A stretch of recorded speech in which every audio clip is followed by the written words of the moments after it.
Hi everybody, good afternoon. My name is Jonathan Rufrano. Thank you for joining the Keep Your Coins panel. I'm a policy director here at the Digital Chamber. I lead our consumer innovation and decentralization portfolios, as well as the Chamber's work on self-custody. Self-custody lets individuals control their assets, identity, and data without relying on intermediaries. As Web3 adoption grows, this right is increasingly under pressure from regulatory uncertainty and re-centralizing forces. In the wake of FTX and other centralized failures, holding your own keys is now a practical necessity. And with wallets powering payments, identity, and on-chain AI agents, they're no longer a nice-to-have, they're a must-have. While legislation like the Keep Your Coins Act from Congressman Warren Davidson has been introduced, and shout out to the congressman, by the way, we named this panel after that legislation, there are no current rules or laws guaranteeing Americans the right to self-custody. Today, we'll discuss what's at stake, what's needed from policymakers, and how the industry is stepping up to protect this critical right. I'm joined by 4 leaders in the space today who are driving that work forward. Tom Deletto, who is head of product at Arculus, where he leads the development of secure self-custody solutions and cold storage infrastructure for both retail and enterprise use. Seth Hertlein, VP and Global Head of Policy at Ledger, a provider of self-custody wallet technology and longtime advocate for user-controlled digital asset infrastructure and wallet security standards. Bauer Wann, who is the wallet and payments product lead at Miston Labs, the team behind the SWE blockchain, where she builds accessible tools and infrastructure to support wallet adoption. And then finally, Tim Hite, policy director at Exodus, a self-custody platform committed to seamless user experience, user sovereignty, and robust advocacy for consumer rights in Web3. Well, folks, let's dive in. Let's begin by exploring the core values and utility of self-custody. To the panel, why is self-custody important, both practically and ideologically? Well, I'll start, I guess. To me, self-custody is really the fundamental innovation of blockchain technology, right? If you think about what did Bitcoin change, right? What did the Bitcoin white paper enable that previously wasn't possible? And it's really this notion of in a digital format, being able to directly hold, control, and own your own digital value. You might also say sort of peer-to-peer transmissibility, but that's actually downstream of self-custody, right? You have to be able to control your own value at your own address in order to be able to transfer it. So, I really think the singular fundamental innovation of Bitcoin and thus blockchain is in fact self-custody. And I guess for me the next question is, why is that? And this really gets to why is it important. Self-custody is sort of a fancy name for something that's not really all that fancy at all. It's just another word for property ownership. And if you think about sort of the long arc of history, self-custody has been the default format of property ownership throughout all time and across all societies, right? And in that sense, it's not controversial at all, right? Most of the property that all of you own simply because you possess it, right? There's no fancy title or registration or anything else that says you own something. You own it because you control it. And that was true, for everything, including financial assets, until about 50 years ago. And it was really digitization of financial assets that changed that. And so in the historical context, really third-party custody is the anomaly, right? And that's sort of the outlier. That's what Bitcoin changed and brought self-custody back. That's what it enabled again. And so I think that's why it's important from a historical context. And just to build on that real quick, I think consumers and people have become more sensitive to the intermediated financial system that we've seen. I think going back to the proposition where $600, is this mic very loud? Good. Oh, good. It seems loud. But going back to the $600 proposal where any inflows or outflows into your bank account would have been reported, you saw quite an uproar, and that was 3 or 4 years ago. And then you had in Canada the Canadian truckers, where the government seized the accounts of the bank accounts of their citizens. So I think the sensitivity has grown and continues to grow, and that's why self-custody is becoming a larger part of the conversation when it comes to digital assets. Yeah, I think it's important. I appreciate the historical context, right? if you think about like why Bitcoin was created, like it came from a failure of the traditional financial system, right? It came out of the 2008 financial crisis, right? It's literally in the Genesis block, a reference to the bank, right? And the first line of the Bitcoin white paper is all about, an electronic version of cash, peer-to-peer payments without the need for a financial institution, right? That's the basis of all of this. And without self-custody, there really is no crypto, right? Crypto without self-custody is just TradFi with a different database.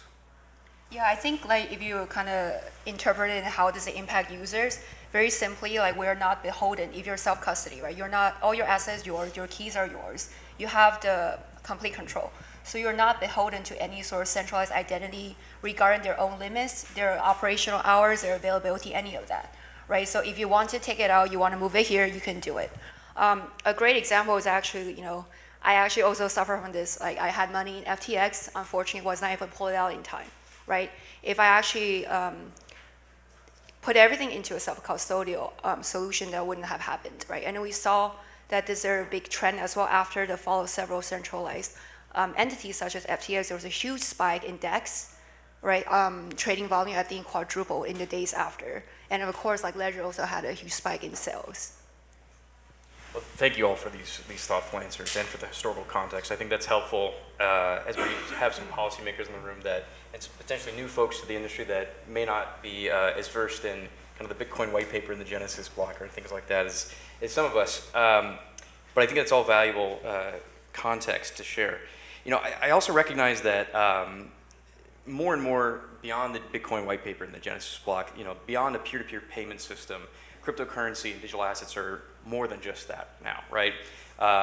Wallets, custody, more and different types of tokens, beyond just payment tokens, stable coins, digital assets. They custody NFTs, they custody login information. What types of tokens need to be considered in protective legislation? What use cases do these new token types enable beyond just peer-to-peer transactions? I think when you look at, for instance, the Keep Your Coins Act, the first iteration of that, we used the term convertible virtual currency because that's what FinCEN used in their guidance in 2019 when they said, if you're non-custodial, you're not a money service business. And while that may have been good for that time, I think it's very important now to reflect on that and think, okay, well, we don't want to go down these rabbit holes of trying to predict the future and getting too specific. So you want to sort of have some type of definition that can stand the test of time. And you made a good point with whether it's NFTs or these new types of tokens. That's maybe something you couldn't anticipate 6 years ago, and we don't know what's going to come in the next 6 years. And I guess to the panel, does that make the right to self-custody all the more important, that you have these different types of data that you can store in your wallet now? I think so, because at the end of the day, right, it's very hard for other people or any sort of framework to be very comprehensive and define what it means or how much it's worth, right? So at the end of the day, as a user or as any sort of company holding asset in their wallet, right, they know the value, and the people who are working with them, right, other business partners know the value. I think it's absolutely crucial that we not try to legislate to particular token types, because legislation lasts decades, right, and technology changes very quickly, as we all know, right. So I think that would be sort of a fool's errand to try to enshrine particular token types that exist today into legislation. I think what we should do instead is to protect the basic rights, right? The right of Americans to hold their own digital assets the same way they can hold their own physical assets, right? As long as we sort of protect those basic rights, that allows the technology to change, the token types to change, use cases to develop in the future without being constrained unnecessarily by the legislation. It gets really tricky though, right? You have, on the one hand, you have things that are very specifically designed for simple payment states, simple dollar-denominated stablecoins. But even there, you start to get into questions of, what if it's a yield-bearing stablecoin? How does that change the picture? I mean, technically speaking, right now I'm coming from kind of the builder side of this. You have things with value in your wallet. You could theoretically spend any token to buy your coffee, right? But I think we might end up with something more similar to what they're doing in Europe with Mika, where Yeah, there are certain things that are sort of carved out as payment stable coins that are approved for specific use cases. I don't know if it's the right path or not. I know I would love it to include the yield-bearing coins as well, because I think that's a critical, important use case for consumers, to be able to hold things and get back some of that yield without having to go through all the hoops of security just to earn a simple yield. I think that's really critical to make sure that we are able to protect the right to self-custody kind of writ large and encompass all the different use cases that tokens have and will continue to become, to evolve into. You know, I think to your point, Tim, earlier, FinCEN came out with their 2019 guidance. That was just guidance, right? That wasn't a rulemaking, it wasn't formal. It was just how FinCEN was thinking about convertible virtual currency, so to speak, at the time. I think there's a lot of confusion around from regulators on who has jurisdictions and really kind of what is the fundamental technology. The legal distinction between custodial wallets, non-custodial wallets, and traditional financial accounts clearly remains misunderstood by many regulators and policymakers, leading to real risks for users, builders, and the broader Web3 ecosystem. What regulatory risks arise if we continue to just rely on guidance, like 2019's FinCEN guidance? And how does that influence the need for legislation today? The regulatory risk will come with each new administration or whoever takes over whoever takes over the agencies. Like to your point, whether it's custodial, non-custodial financial accounts, I think that underscores the importance of why there needs to be legislation, because yeah, guidance is great. In 2019, a lot of people might have celebrated because they weren't caught up as a money service business because FinCEN said so, but the validity of that guidance is only as good as whatever administration is in power. So the regulatory risk will continue, even though it was clarity, it's still regulatory risk in the long term, and the only way to get rid of that is through legislation. Yeah, I think to add on to that, guidance is, in some cases, maybe it's clarity, but it's clarity without certainty. Guidance is as good as the paper it's written on, because all it takes is a new leader of an agency to change their mind and withdraw the guidance, and there's absolutely no procedural safeguards to prevent that from happening. So in the sort of in the hierarchy of sort of legal protection, guidance is at the very bottom. There's really no legal protection. It's a statement of opinion that can be revoked instantly. Sort of above that, you have rules or regulations, which do have some process that they have to go through, which makes them harder to change. Still not impossible. And then, of course, at the top level is statute, right, which is much more difficult to change and gives you the highest guarantee of lasting certainty. So continuing to rely on guidance is it's like the three little pigs, right? That's building your house out of straw. So it's really not enough for builders in the space that need longer time horizons and certainty that the product that is going to take a few years to bring to market is still going to be a viable product. That's a dangerous game to play if you're relying solely on guidance. That's why we need statutory protection. Yeah, kind of building off of that, like when it's a guidance, it means that all of us are operating in a very gray space, right? As a builder, I'm like, how do I build in a way that probably doesn't touch anything controversial, potentially flip back and forth? So what we end up doing is just kind of show our users an overabundance of information and options, right? Just here's a bunch of stuff, do your own research. So I think what we actually want to add on to that is not just codifying the guidance into law, but we also want a lot of education, right? We need we need more common understanding and common sense on what's actually good, what's bad, and also regulation to, and maybe this is not the right crowd for this, but we do need to penalize people who are defrauding people, right? Defrauding people, so that the ones that are trying to do the good work, trying to do the right thing can stand out. Right now, because it's do your own research, here's a bunch of information, here's every possible option and combination, what ends up happening is that people who are maybe malicious in their intent will get to trick people and then, extract value and then take away from the space.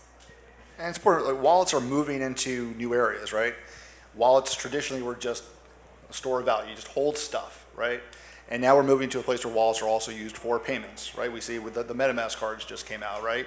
So now we're moving into the payments arena, and that starts to touch on things like money transmitter and all sorts of other rules, and the OCC, how they had changed their guidance from a couple of years ago where they said, hey, banks, it's cool to deal with stables, and then it's not cool, and now it's cool again, right? So things like when it's just a statement, it can change, right? It's great to get these things codified as official rules or legislation. And can I make one more point? Self-custody will always be under attack. I believe that, not to sound too diabolical, but if you don't protect it in whatever market structure bill that moves forward, hopefully this Congress, it's like stepping into the batter's box with a no-two count. I think, we got to get the protections in there, and we got to continue to fight to keep it protected in the future. Well, I think that's very helpful to kind of set the stage of what we need and how badly we need it in terms of legislation right now. But let's shift from diagnosis to solutions. We've talked about the value of self-custody and the growing risks that come with inaction. Now let's look at the path forward, what the path forward could and should look like. Maybe let's start out, what would you guys include in a self-custody Bill of Rights? Kind of high level, what needs to be protected? Well, I think starting at the high level, there's really two things. The first, I think, is sort of the fundamental right of Americans to choose self-custody if they want to, right? And arguably, because with self-custody, all we're really talking about is private property, which is arguably already protected under the Constitution. Maybe in an ideal world, maybe you don't need this, but I think history has shown over the last few years that we actually do need a clear statement, statutory statement, that self-custody is a legal right of Americans to choose, and legislation like the Keep Your Coins Act is a very elegant way of doing that. So I think that's the first thing, is protecting the individual right. The next thing that is also a necessary component of, I think a Bill of Rights that you mentioned is protecting the ability of non-custodial platforms to continue to operate and offer the functionalities that they offer in a way that doesn't change the sort of the fundamental nature of being permissionless non-custodial platforms, right? And there have been a number of attempts regulatorily to sort of categorize non-custodial platforms as intermediaries legally in some way, shape, or form, in order to bring them into existing legal frameworks that were designed for financial institutions of various types. That's a significant threat to the practical ability of an individual to exercise self-custody. So these rules wouldn't explicitly outlaw it, but if non-custodial platforms that make self-custody functional are deemed to be financial intermediaries of some kind, it takes away the practical ability to use self-custody. So I think we need to protect it at both levels, both the individual right, but as well as the ability of non-custodial platforms to continue to operate as non-custodial platforms without being sort of forced to change the nature of the product or service in a way that makes them gated or controlled or custodial in some manner. There's two key words that often get conflated, but they have very, very different meanings in terms of self-custody, right? Privacy and anonymity, right? I can create a self-custody Bitcoin wallet address with just technology. I can do it from a command line. I can do it with a wallet. It requires it is anonymous. It is mine. I can do what I want with it because I have self-custody. And I think one of the things that regulators need to think about is where the limits are around the differences between anonymity and privacy. Correct. I'm not coming from a policy background, so I can say is I really want the rules to really focus on the spirit of why they exist, right? It's about legal compliance, but it's also about bringing protection of the user asset, of everyone's asset, right? And kind of like what Tom is saying, one benefit of self-custody is you also own your data, which means that you don't need to arbitrarily share your information with a bunch of entities, which then keep a copy of that, right? But nowadays, right, with blockchain technology, with advancement in AI and also trusted execution environment, right, things like that, you actually are completely able to, combine with zero knowledge proof, create a wallet, with the same level of protection as something like passkeys, right? And it still protect your identity off-chain, have sensitive information off-chain, and still make sure things are tamper-proof, trusted, all the things, right? So it's all technologically possible. But folks like us who are building, who are working with this every day, we simply want to understand, hey, what is the rationale? How can we get clarity to make sure we are following the law? I agree with them. I don't know. Okay. Well, I think, the critical feature here that we've just talked about, well, we've talked about quite a few things, but I really want to hone in on the concept of protecting consumers while allowing for innovation as well. Do you feel like those types of first principles we just talked about will do that, or do you think something else is needed to make sure that Congress and regulators can really kind of have the mandate to meet both needs? On the consumer protection angle, I think the very first layer of protection comes down to self-custody. I mean, as long as you have the ability to transfer your assets in a frictionless manner from a entity that could exercise control over your assets to your wallet, that's the best layer of protection you could possibly get. And then after that, you could start to talk about, it would sound like a similar conversation to traditional finance from there. But look at anyone who has been the victim of an exchange that's went down. That gets people thinking, oh, maybe this isn't the place to hold my assets. Maybe I should keep it on a wallet. And keeping that, like I said, that ability to transfer it smoothly without going through all these onerous requirements, that's vital for consumers to protect themselves going forward. Yeah. Self-custody is consumer protection. It's that simple. You heard it here, folks. And as a proof point, I think we need look no farther than Bauer and her experience with FTX, right? No one who was self-custodying their assets lost those assets on FTX, right? It's truly that simple. So I think getting policymakers to recognize that self-custody is in and of itself a form of consumer protection is an important first step. Then we can think about some of those other things that we discussed in relation to a self-custody Bill of Rights. But I think just that fundamental concept that diversifying risk, out across a population instead of concentrated in large intermediaries, reduces risk in a number of different ways, right? You don't have to worry about hacks. You don't have to worry about fraud. You don't have to worry about all sorts of sort of counterparty risks that come with third-party custodians. It lowers the surface area significantly, right? If an exchange or some other form of custodian has billions of dollars, right, that is an attractive target for hackers, right? If 20 million people have self-custody of much lower asset numbers, right, the cost and the reward of going after them for an attacker is radically lower, like so low that you just wouldn't even try it, right? So there are a lot of benefits, both systemically and from a consumer standpoint, to self-custody that I think are underappreciated in the policy conversation today. I think there is a need to do more on the consumer education side, though. Because again, to your point, right? People have gotten used to this concept of, well, it's someone else's responsibility, not mine. I think back to, if you remember the first Spider-Man movie, right? It was with great power comes great responsibility. That's the key to self-custody, right? You are taking that responsibility yourself, but you are also getting all the power and control of your own assets. But I think it's important that people understand the responsibility of that level of control. I think that's a great note to end on. Well, thank you to our panelists for their leadership in this space, and thank you to everyone for being here and being part of the conversation. Let's keep building, and let's keep our coins.